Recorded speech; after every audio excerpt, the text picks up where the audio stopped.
ప్రతి వ్యక్తి హృదయంలో కూడా ఒక భావన ఉంటుంది. ఆ భావనను బట్టే ముందుకు వెళ్ళడం జరుగుతూ ఉంటుంది. నిన్న ఒక కార్యక్రమానికి కవరేజీకి వెళ్తే ఒక తాత నేను కూర్చున్న బల్లకాడ ఆయన కూడా వచ్చి నుంచుంటే కూర్చోమంటే అమ్మమ్మమ్మ అని అన్నాడు. ఆయన ఆలోచన వేరు. నేను చెప్పాను, తాత నేను లేచి కూర్చోమని చెప్పి ఈరోజు చాలా మార్పులు వచ్చాయి ఈ వ్యవస్థలో.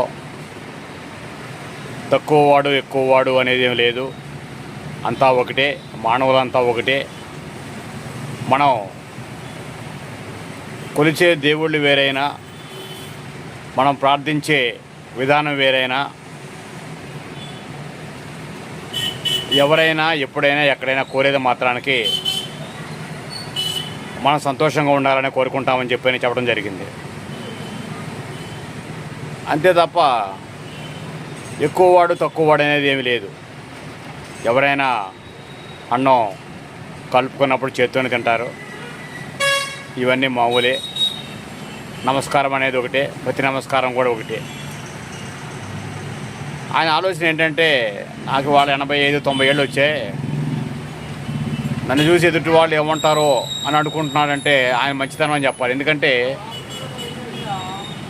మనకి ఈ సమాజంలో, ఈ భూమి మీద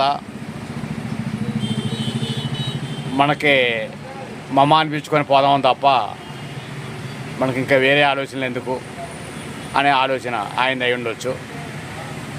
కాకపోతే ఒకటి,